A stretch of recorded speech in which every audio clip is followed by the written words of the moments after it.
Wabarakatuh. Waalaikumsalam warahmatullahi wabarakatuh. Oke, mohon maaf Ibu nggih mengganggu waktu pian di tengah-tengah kesibukan pian. Ulun mau sedikit konsultasi nih Bu mengenai kepemimpinan bulah. Di sini merupakan salah satu tugas dari pendidikan guru penggerak Bu. Jadi tugasnya yaitu mewawancarai kepala sekolah. Oke Bu, ini Ulun yang mau Ulun tanyakan pertama, bagaimana nih Ibu sebagai seorang kepala sekolah dapat mengidentifikasi kasus-kasus yang merupakan delima etika atau bujukan moral, Bu? Ya, terima kasih. Biasanya di sekolah ini apabila ada hal-hal yang perlu ditangani oleh kepala sekolah, itu datang dari guru dahulu. Biasanya guru melapor karena guru kan langsung berhadapan dengan peserta didik. Nanti dia menemukan ada siswa-siswa yang harus ditangani, dan guru sudah melakukan caranya sendiri, tetapi masih belum berhasil. Nah, itu mereka biasanya datang kepada kepala sekolah, kemudian kita berdiskusi bagaimana caranya, dan jika itu terjadi biasanya memang ditangani oleh kepala sekolah. Jadi kami mendata siswa itu adalah apabila ada laporan dari guru-guru di kelas tentang anak-anak yang perlu ditangani dan sudah ditangani oleh guru, tetapi masih belum mendapatkan jalan keluar. Tuh, Oke, berarti kasus itu datang dari guru, kemudian berkonsultasi dengan Ibu, setelah itu baru berdiskusi bulan bagaimana menyelesaikan permasalahan tersebut. Nah, kemudian Bu, selama ini nih, bagaimana Ibu Nina mengambil keputusan di sekolah Ibu, terutama untuk kasus-kasus ada dua kepentingan nih, yang sama-sama benar atau yang mengandung nilai kebajikan, Bu? ya. Kita kan di sekolah ini harus berkolaborasi dengan para guru. Jadi biasanya apabila ada hal-hal yang sangat penting untuk ditangani atau apa memang harus ditangani, itu tidak hanya dari kepala sekolah, tetapi kita mencoba untuk sama-sama berdiskusi, terutama pada rapat-rapat guru. Itu kita jadikan sarana untuk bisa saling mendengarkan. Mungkin ada guru yang mereka memiliki pemikiran-pemikiran cara-caranya untuk menangani hal tersebut. Kemudian apabila wilayah itu masih bisa ditangani oleh sekolah, itu biasanya hanya kepala sekolah dan guru. Tetapi apabila agak meluas, misalnya melibatkan orang tua, nah itu kita jelaslah harus berhubungan dengan orang tua. Jadi kita hubungi untuk berdiskusi, atau bisa juga kita mendatangi ke rumah. Dan ini pernah kami lakukan, Bu. Jadi guru tapi itu kan. Lalu guru menyampaikan ke kami, lalu kami tanya, Ibu bisakah Ibu datang ke rumah? Oh ini Bu, saya sudah ke rumah. Jadi gurunya ke rumah mendatangi lalu berkomunikasi. Nah, untuk yang waktu itu beberapa hal terkait permasalahan siswa itu alhamdulillah bisa diselesaikan. Jadi melibatkan orang tua. Kemudian nanti tentang keputusan tertentu, apabila ternyata diperlukan, kami juga bisa minta pendapat komite. Kebetulan kita punya grup komite yang di dalamnya terdiri dari 5 orang, juga termasuk kepala sekolah, berenam dengan kepala sekolah. Jadi kami bisa saling share di grup atau mengundang komite untuk membantu kami keputusan terbaik untuk bisa jadi intinya berkolaborasi dengan guru, orang tua dan pemangku sekolah, yaitu termasuk komite. Iya. Oke Bu. Kemudian langkah-langkah atau prosedur seperti apa yang biasanya Ibu lakukan selama ini? Ya. Jadi misalnya setelah ada laporan, kita kumpulkan dulu informasi. Sedapat mungkin dari anak, kita harus bisa berkomunikasi dengan anak dengan bahasa anak, karena kadang anak itu dia dengan perbedaan karakter ada yang agak susah mengungkapkan. Misalnya ini ya, pernah ada siswa kami itu yang jarang masuk sekolah, tetapi tidak memberitahukan kenapa dia tidak masuk sekolah, tidak memberi kabar baik kepada gurunya. Nah, nanti kan gurunya melapor bahwa anak ini sudah lama tidak masuk kelas, orang tuanya tidak bisa dihubungi. Kita akan coba mengupayakan dahulu dengan anaknya menghubungi orang tua via telepon, via chat. Apabila ternyata tidak mendapat tanggapan, nah itu kita akan coba mendatangi ke rumah kalau kita tahu alamatnya atau kalau jaraknya dekat. Kadang-kadang mohon maaf apabila jaraknya agak jauh, mungkin juga kita tidak sempat untuk datang. Jadi sedapat mungkin kita upayakan apa yang bisa kita lakukan. Nah, kemudian setelah itu kita akan bahas ini dalam rapat dengan Dewan Guru. Kita akan meminta kepada guru untuk menyampaikan ide-idenya. Kemudian apabila ternyata pun tidak didapatkan solusi atau ada beberapa pilihan, nah akhirnya kita harus mempertimbangkan keputusan-keputusan yang sekiranya keputusan itu intinya adalah kita tetap harus memberikan hak-hak anak untuk sekolah. Nah itu, jangan sampai karena kebijakan sekolah kita langsung mengkat anak-anak sedangkan kita tidak tahu kondisinya seperti apa sehingga mereka nanti jadi putus sekolah. Jadi luar biasa Bu Mega, Ya. terinspirasi sekali ulun dari ngobrol dengan Ibu hari ini. Kemudian Bu, hal-hal apa saja nih Bu yang selama ini Ibu anggap efektif dalam pengambilan keputusan pada kasus-kasus D5 ITK Bu? Komunikasi penting, sangat penting komunikasi, kolaborasi. Komunikasi dengan berbagai pihak yang terlibat.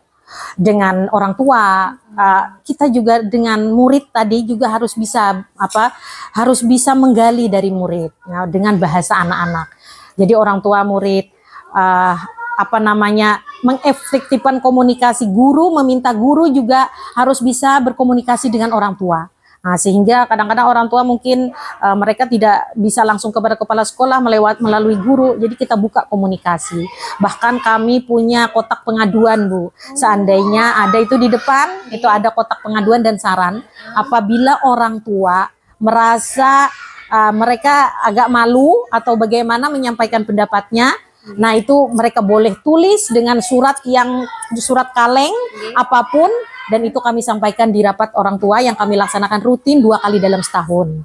Silakan Bapak Ibu kalau merasa segan berdiskusi dengan kami atau karena repot, pian silakan tulis surat kaleng, letakkan di kotak pengaduan. Nah itu.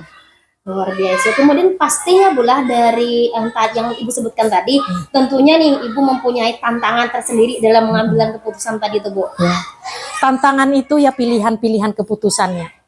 Kadang-kadang kita ingin mengambil satu keputusan untuk pendidikan, tapi di satu sisi kita juga memikirkan apa dampak psikologis terhadap anak gitu kan, atau terhadap orang tuanya kan.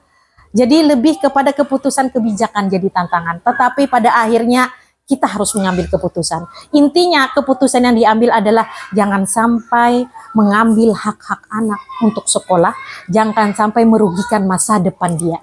Dan juga kita harus bisa menjembatani orang tua, memberikan pemahaman. Parenting itu terutama biasanya parenting itu kami berikan di rapat orang tua Bu, supaya orang tua bisa memahami kepentingan mereka untuk tetap bisa mendampingi anak-anak sampai mereka menyelesaikan pendidikan. Wah, sangat menginspirasi nih jawaban-jawaban Ibu.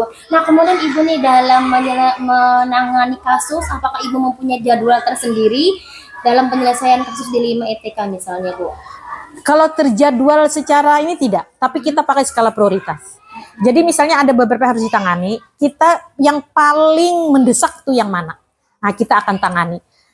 Dalam pengertian bahwa karena ini harus diambil keputusan harus cepat ditangani dan penting, nah itu biasanya pakai skala prioritas. Tapi tetap semua permasalahan berat atau ringan itu tetap harus kita tangani. Oke.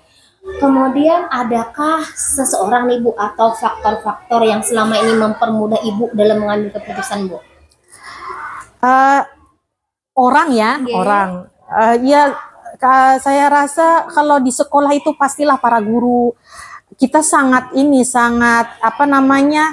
dengan guru itu harus benar-benar sangat membuka ruang untuk berdiskusi, bekerja sama. Karena kita tidak bisa ide kita sendiri saja. Kita punya guru-guru yang mungkin dia punya banyak ide. Jadi ada guru, orang tua, ya. Kami tidak pernah mengabaikan komite. Sesederhana apapun saran mereka, kami tetap. Komite orang tua mungkin orang-orang yang di luar sekolah, tapi mereka berperan untuk mendukung sekolah kita untuk bisa mencapai tujuan-tujuan sekolah. Dari percakapan kita ini Bu, pelajaran apa nih yang bisa Ibu petik? Pelajarannya adalah justru saya belajar dari para calon guru penggerak ini. Ya, yang penting itu tentang wisdom. Wisdom itu kebijakan. Jadi kadang-kadang di satu sisi kita harus mengambil kebijakan yang mungkin bagi kita ini bagus untuk pendidikan kita. Tapi di satu sisi nanti kita harus mempertimbangkan itu tadi yang saya bilang bahwa apa dampaknya ke depan untuk siswa dan orang tua. Jadi hal yang saya pelajari dan sampai sekarang masih saya kelola secara pribadi kepemimpinan sebagai kepala sekolah tentang wisdom, kebijakan. Nah, bagaimana kita mengambil kebijakan yang keputusan itu nantinya decision makingnya adalah yang tidak sampai merugikan masa depan anak-anak dan juga bisa membantu orang tua untuk mencapai kesuksesan anaknya dalam pendidikan. Oke.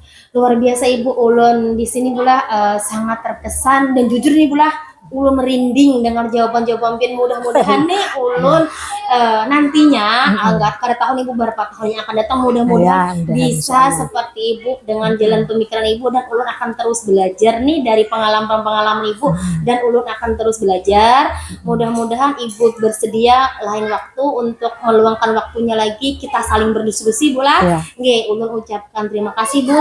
Nggih, Ulun akhir dengan assalamualaikum warahmatullahi wabarakatuh. Terima kasih kembali. Waalaikumsalam warahmatullahi wabarakatuh.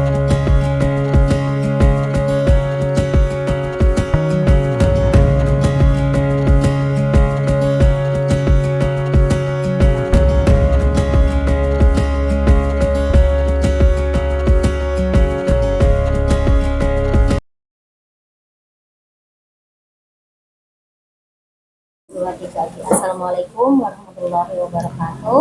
Waalaikumsalam warahmatullahi wabarakatuh. Oke, Bapak gimana kabarnya? Alhamdulillah Bu, baik, Oke. sehat. Oke, di sini Ulun Pak mau mewawancari Pian yang merupakan salah satu tugas calon guru penggerak Pak di angkatan 10. Oke, Ibu. Pian kepala sekolah SDN Gambut 5. Iya, Oke, betul Ibu. Kecamatan Gambut lah. Kecamatan Gambut. Yang merupakan salah satu kabupaten Banjar juga, nggih. Iya, Oke. Gambut wilayah Kabupaten Banjar. Oke, siap. Nah, di sini Bapak Ulun mau mewawancari Pian sebagai Pian pemimpin di sini kan. Oke, pertanyaan pertama apalah, selama ini bagaimana Bapak dapat mengidentifikasi kasus-kasus yang merupakan dilema ITK atau bujukan moral, Bapak? Oh, iya Ibu, contoh ada permasalahan yang dilema itu mungkin ada permasalahan itu antara kedua pihak itu sama-sama benar Ibu. Nah, Oke. itu yang penting. Jadi sama-sama benar itu membuat dilema saya. Kemudian bagaimana Bapak selama ini menjalankan pengambilan keputusan di sekolah Bapak, terutama untuk kasus di mana ada dua kepentingan yang sama-sama benar tadi Bapak? Ibu, saya di sini sebagai kepala sekolah biasanya untuk memecahkan permasalahan ini beberapa orang itu ada tim. Oke. Nah, tim yang saya pimpin untuk mengelola sekolah ini untuk berdiskusi, mempertimbangkan semua sisi dari masalah itu, kemudian permasalahan itu kami pertimbangkan dan dampak-dampak yang ditimbulkan oleh permasalahan itu. Oke, seperti itu Bapak lah. Berarti Bapak punya tim ya Pak di sekolah Iya. ini untuk memecahkan permasalahan Iya. dilema etika. Ya, jadi permasalahan itu kami ambil keputusannya, kami ambil seadil-adilnya Ibu. Oke. Kemudian nih Bapak, langkah-langkah atau prosedur seperti apa yang Bapak lakukan selama ini?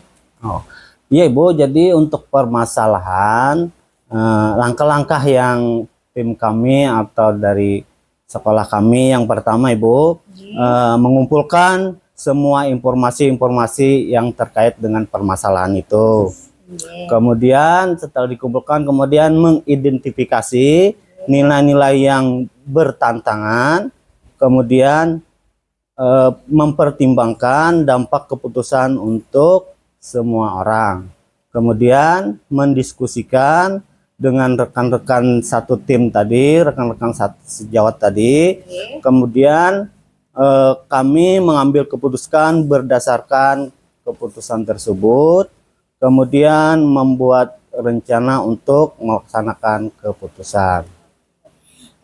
Kemudian hal-hal apa saja nih yang Bapak anggap efektif untuk pengambilan keputusan pada kasus-kasus tadi Bapak? Oh iya Ibu, untuk yang paling efektif adalah dari tim itu melibatkan berbagai orang dalam proses keputusan.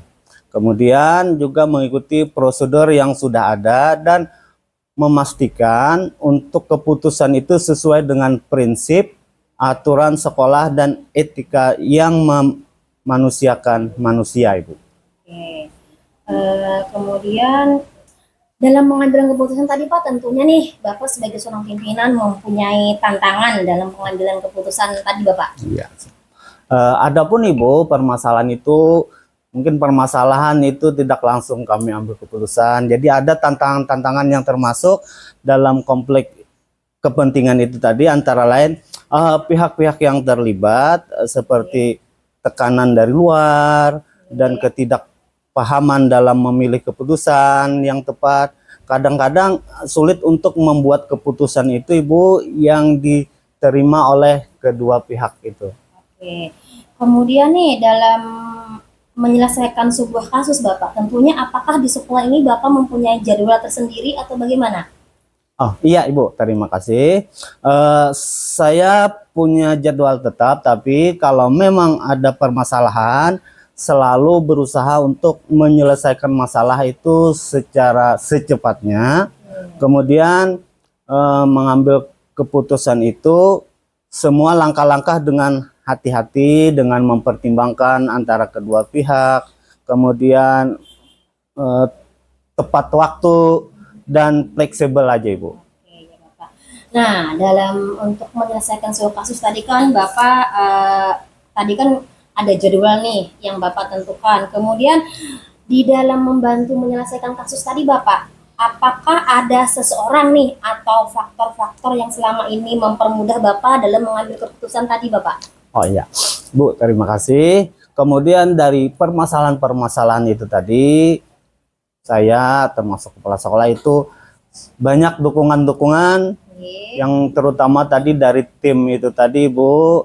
Bagaimana tim tadi untuk memecahkan permasalahan dan memilih permasalahan etika sejelas-jelasnya, sangat membantu. Terkadang saya juga melibatkan mediator atau orang luar ya, mungkin lah Ibu lah maksudnya itu, untuk mendapatkan pandangan, masukan, supaya keputusan itu tidak berpihak satu pihak aja, seadil-adilnya tadi. Luar biasa Bapak, yang Bapak jelaskan dan Bapak paparkan, saya menjadi sangat terinspirasi nih Pak.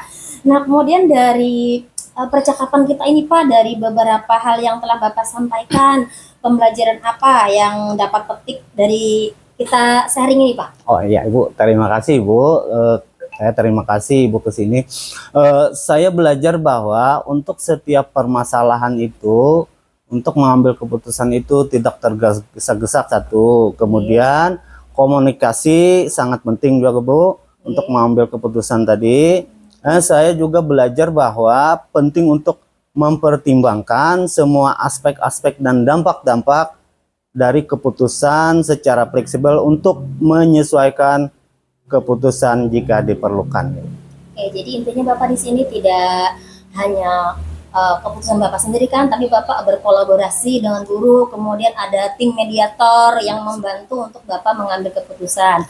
Oke, Bapak terima kasih atas waktu Bapak yang telah bersedia nih meluangkan kita berbincang-bincang, sharing mengenai kepemimpinan. Mudah-mudahan apa yang ulun dapat dari kegiatan hari ini dapat ulun terapkan di kegiatan ulun berikutnya Bapak. Terima kasih Bapak. Assalamualaikum warahmatullahi wabarakatuh. Waalaikumsalam.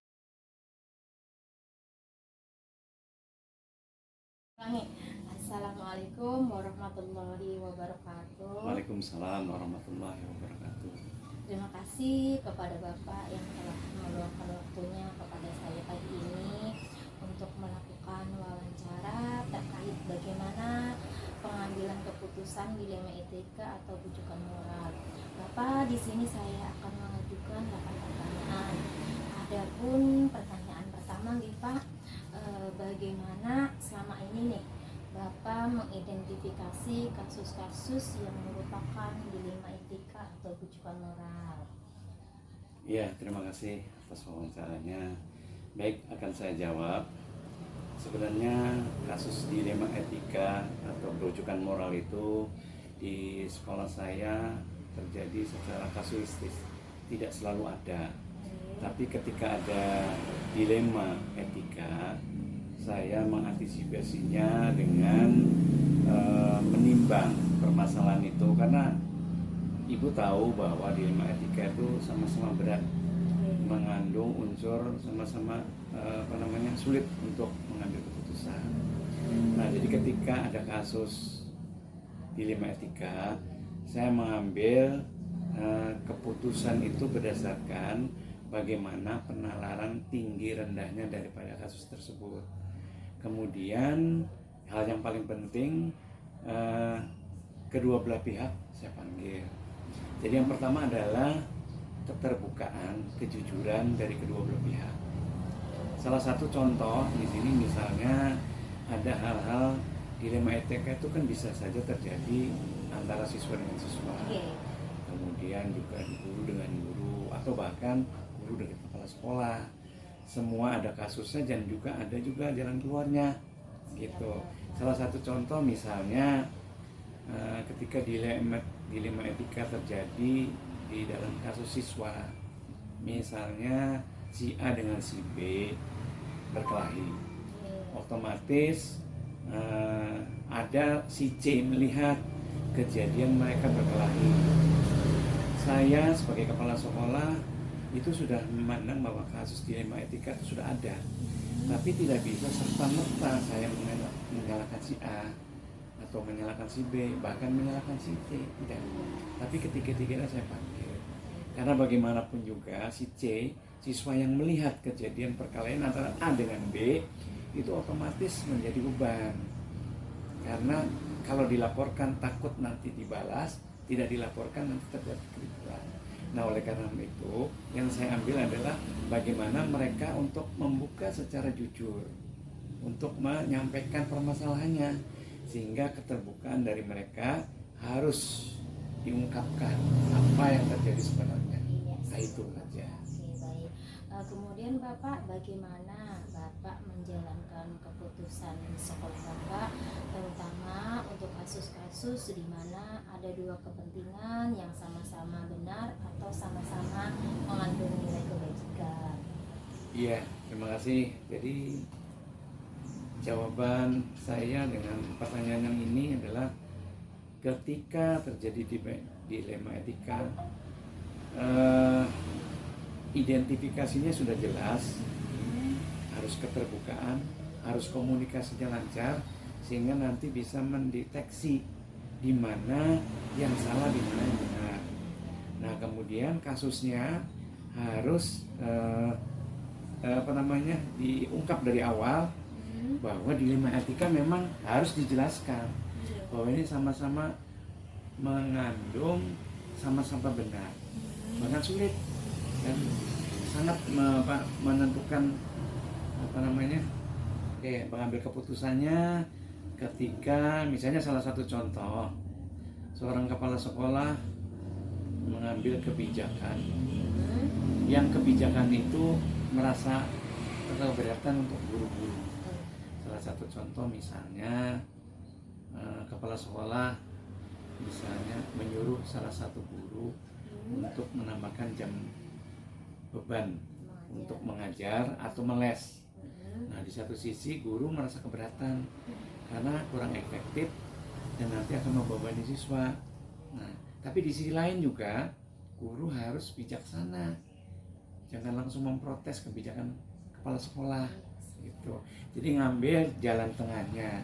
Salah satunya adalah guru nanti menyampaikan, pokoknya komunikasi dengan kepala sekolah, mengambil jalan tengahnya bagaimana supaya tidak tersinggung kepala sekolahnya, dan kebijakan yang diambil oleh kepala sekolah itu seluruhnya adalah untuk kebaikan dari sekolah itu sendiri. Siap, Bapak.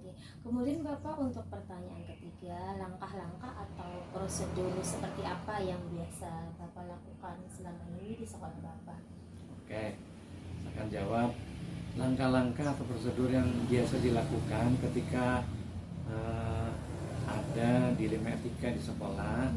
Langkah pertama adalah bagaimana kita mengidentifikasi kasus besar dan tidaknya harus kita ketahui, harus kita identifikasi. kemudian dari berbagai pihak, salah satu yang berkonfrontasi itu kita panggil. Nah, mengambil jalan tengahnya supaya nanti tidak ada ketersinggungan baik dari pihak yang A atau pihak yang B gitu. Nah, jalan keluarnya adalah mengkomunikasikan bahwa ini sangat sulit untuk sama-sama menerima atau sama-sama nolak, karena semuanya adalah dilema etika, sama-sama ada kebenaran. Oke, mungkin Bapak untuk pertanyaan berikutnya, hal-hal apa saja yang selama ini Bapak anggap efektif dalam pengambilan keputusan pada kasus dilema etika?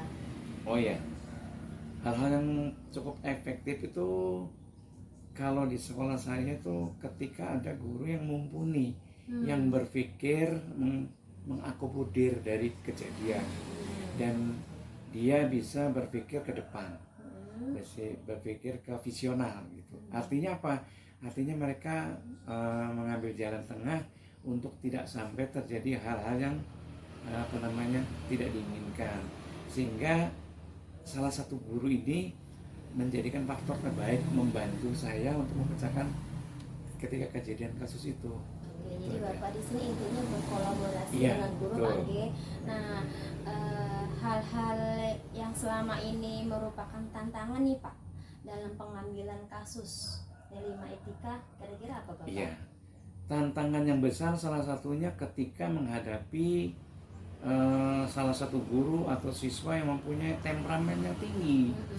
Mereka tidak mau diberikan masukan, hanya menurut dia yang paling benar, sehingga kalau terjadi ini agak sulit. Tantangan bagi saya bagaimana supaya dilema etika terpecahkan dan sama-sama menerima gitu. Nah, kemudian nih Pak, untuk menyelesaikan kasus dilema etika tadi, apakah Bapak mempunyai jadwal tertentu dalam penyelesaian sebuah kasus, atau Bapak langsung menyelesaikan di tempat, atau Bapak memiliki sebuah jadwal untuk menyesuaikannya bentuk ataupun prosedur seperti apa yang biasa Bapak jalankan? Iya, terima kasih. Karena berhubung dilema etika di sekolah saya itu termasuk kasuistis, artinya jarang terjadi, sehingga kalau terjadi saya langsung menyelesaikannya di tempat dan tidak punya jadwal tertentu, karena ini termasuk kasus. Jadi kalau kasus itu datanya tidak terlalu banyak. Nah, kalau ada kasus, ada dilema etika yang terjadi, langsung diselesaikan di tempat, itu saja. Nah, kemudian nih Bapak, untuk menyelesaikan kasus dilema etika, adakah seseorang atau faktor-faktor yang selama ini mempermudah Bapak dalam mengambil keputusan? Iya, terima kasih. Ya itu tadi, seperti yang saya sampaikan di awal itu, yang mempermudah dan sebagainya itu ketika ada guru senior atau guru yang bervisi wawasan ke depan dan mereka sudah berpikir mumpuni, itu salah satu faktor yang mempermudah saya untuk mengambil keputusan, membantu sehingga saya tidak terlalu terbebani dengan permasalahan kasus yang seperti ini. Nah, jadi sekali lagi bahwa faktor yang mempermudah saya ketika ada guru senior atau guru yang mungkin juga punya visi ke depan, bisa sudah mempunyai cara berpikirnya luar biasa, sehingga ini mempermudah saya mengambil keputusan. Siap. Nah, dari semua hal yang Bapak sampaikan dari awal, kemudian dari beberapa pertanyaan wawancara yang ingin sampaikan, pembelajaran apa yang dapat Bapak petik dari kasus dilema etika Bapak? Iya, terima kasih. Jadi pembelajaran yang saya petik adalah kita bagaimana mengidentifikasi suatu kejadian, suatu kasus yang ada ketika di sekolahan atau di salah satu satuan pendidikan itu muncul. Kita harus bisa mengidentifikasi apakah ini permasalahan dilema etika ataukah ini bukan, dan apakah itu kasusnya dengan siswa saja atau guru dengan guru lain atau dengan kepala sekolah atau juga dengan guru, kepala sekolah dan orang tua murid. Nah, itu semuanya mengandung kasus. Kepala sekolah harus bisa membedakan apakah kasus ini dilema etika atau tidak. Kalau tidak kasus termasuk tidak dilema etika, kita cukup dikomunikasikan saja agar nanti mereka memahami. Oke. Terima kasih Bapak atas wawancara